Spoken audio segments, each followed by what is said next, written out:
You've probably heard that walking is good for you. It's one of the most common pieces of health advice in the world, but because it sounds so simple, most people don't take it seriously. They think walking is what you do when you don't have time for real exercise, something light, something optional, something that doesn't really change much. What almost nobody explains is that walking isn't weak exercise, it's foundational movement. A daily walk doesn't just burn calories, it quietly changes how your brain works, how your body handles stress, how sugar moves through your bloodstream, how energy is produced inside your cells, and how your mood is regulated. And here's the surprising part. Many people already walk, but they never experience these benefits. Not because walking doesn't work, but because their body doesn't recognize their walking as a meaningful signal. Today, I'm going to break down exactly what happens inside your body when walking becomes a real habit.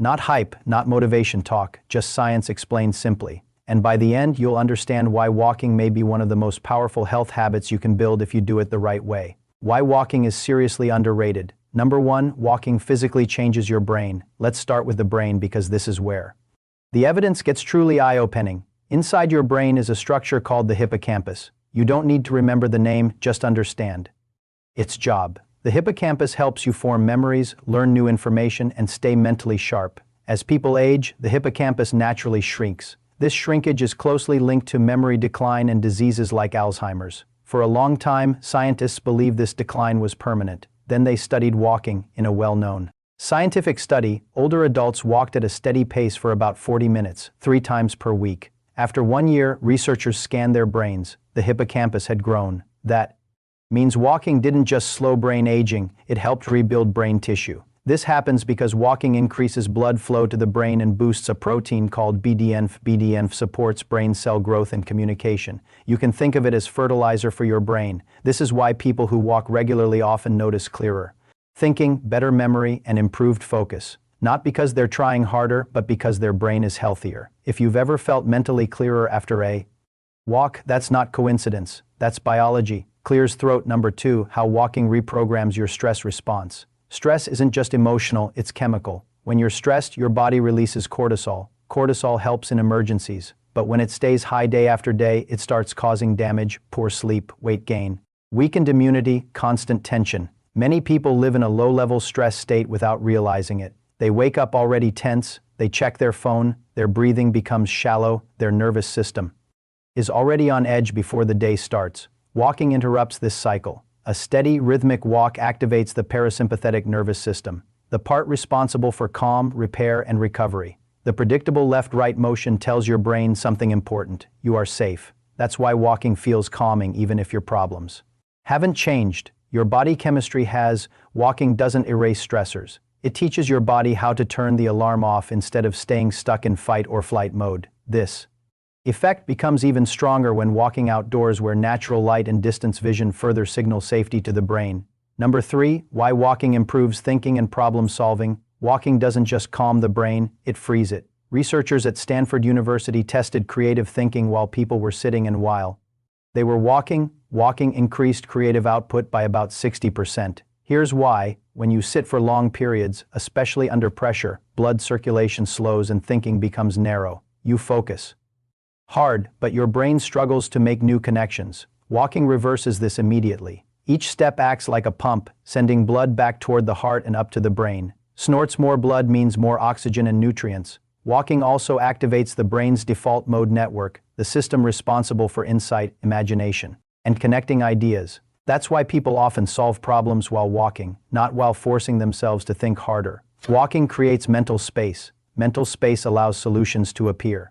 If you've ever had a good idea while walking, hit the like button. You've experienced this firsthand. Number clears throat. 4, how walking stabilizes blood sugar. Every time you eat, sugar enters your bloodstream. Insulin helps move that sugar into your cells for energy. Over time, many people become insulin resistant. Sugar stays in the blood longer, energy crashes happen. Fat storage increases. Walking directly improves this. When your muscles contract during walking, they pull glucose out of your bloodstream to use as fuel. This process requires very little insulin. Research shows that walking for just 10 minutes after meals can significantly reduce blood sugar spikes, sometimes more effectively than one longer workout later in the day. This matters because blood sugar problems don't always look dramatic. They show up as feeling sleepy, After meals, craving sugar in the afternoon, relying on caffeine to feel normal. Walking after meals teaches your body how to handle food properly, not aggressively, but efficiently. Number 5, how walking builds real energy at the cell level.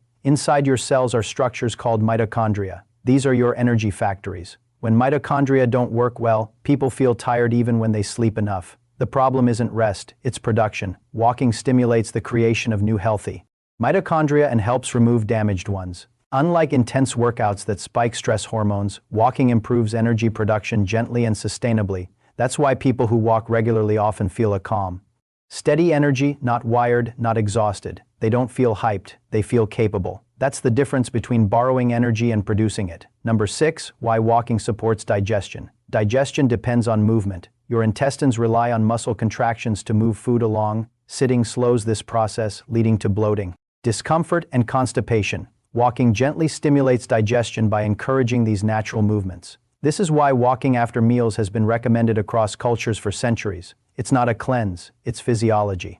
Working the way it was designed to. Number 8, how walking improves breathing and oxygen use. Walking trains the muscles you use to breathe, especially the diaphragm. Over time, your body becomes more efficient at using oxygen. Breathing becomes deeper, calmer, and more controlled. Many people notice they're less short of breath during everyday activities after weeks of regular walking. This improved efficiency reduces fatigue and improves endurance without pushing the body too hard. Number 7, how walking strengthens the heart without overstress. Many people believe only intense exercise strengthens the heart, but large population studies comparing walkers and runners show that when energy use is similar, walking provides comparable heart benefits. Walking lowers blood pressure, improves cholesterol balance, and strengthens circulation without overstressing joints or spiking cortisol. Consistency matters more than intensity. That's why walking is one of the most sustainable healthy habits available. Number 9, why walking helps joints and posture. Walking doesn't damage joints, it nourishes them.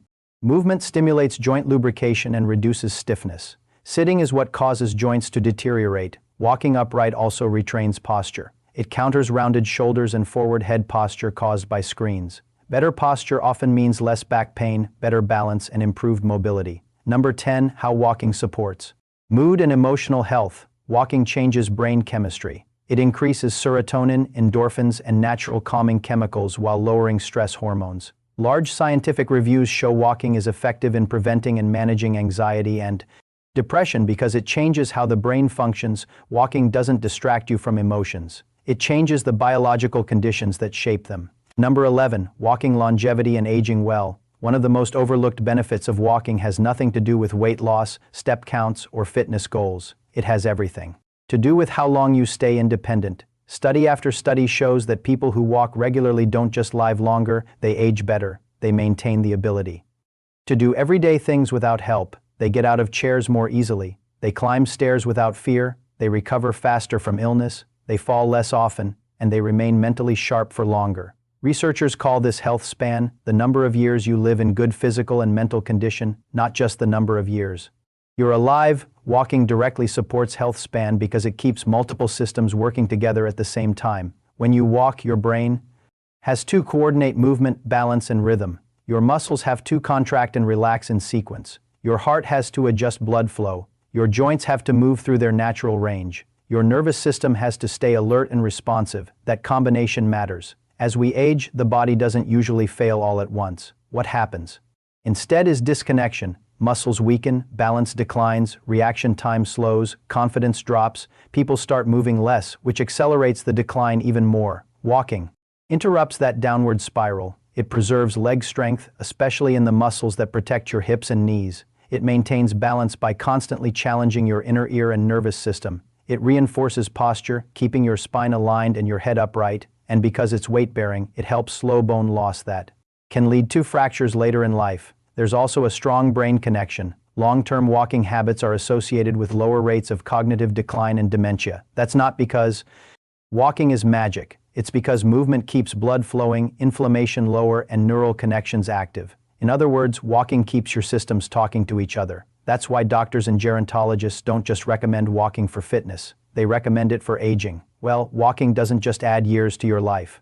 It adds life to your years. Clears throat. Number 12. Why consistency is everything. Now here's the part most people get wrong. They think the benefits of walking come from intensity or duration or hitting some magic number like 10,000 steps, but the real driver behind all these changes is much simpler. It's consistency. Your body is constantly adapting to what it experiences most often. When something happens occasionally, the body treats it as noise. When something happens regularly, the body treats it as a signal. Walking works because it sends a clear, repeatable signal to your system. When you walk most days, your body learns to expect movement.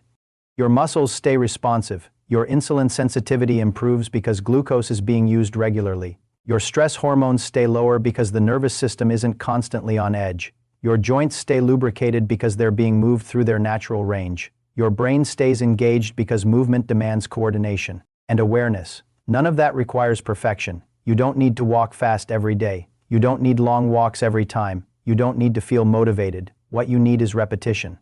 A 15-minute walk done 5 days a week will outperform a single intense workout followed by 6 sedentary days. A short walk after dinner done consistently can reshape blood sugar control more effectively than sporadic exercise bursts. Consistency is what tells your body this is who we are now, and once your body believes that movement is part of your identity, the adaptations start to stack quietly in the background. This is why walking is so powerful. It's sustainable. It's repeatable. It's forgiving. And over time, those small repeated signals add up to massive change. Walking isn't basic. It's foundational. It's the movement your body understands, the one your brain responds to, the habit that quietly supports your heart, your metabolism, your joints, your mood, all at the same time, and the most important part, it doesn't require perfection. For the next 7 days, don't try to walk faster. Don't aim for a big number. Don't overthink it. Just walk. Intentionally, that means showing up most days, moving at a steady pace, and giving your body a signal it can recognize and adapt to. I want you to commit out loud, comment below and tell me your plan. I'm walking 10 minutes. I'm walking 20 minutes. I'm walking 30 minutes. Writing it down makes it real and it helps this community stay accountable together. If this video helped you understand walking in a new way, not just as exercise, but as a tool for long-term health, hit the like button. It tells YouTube this information is worth sharing with more people who need it. And if you want more clear, science-based health explanations that actually make sense in real life, subscribe to the channel. New videos go deep without the hype. Now, if you're serious about improving your health, your next step is simple. Watch this next. 4 eggs every day. Shocking effects on your body, walking and nutrition work.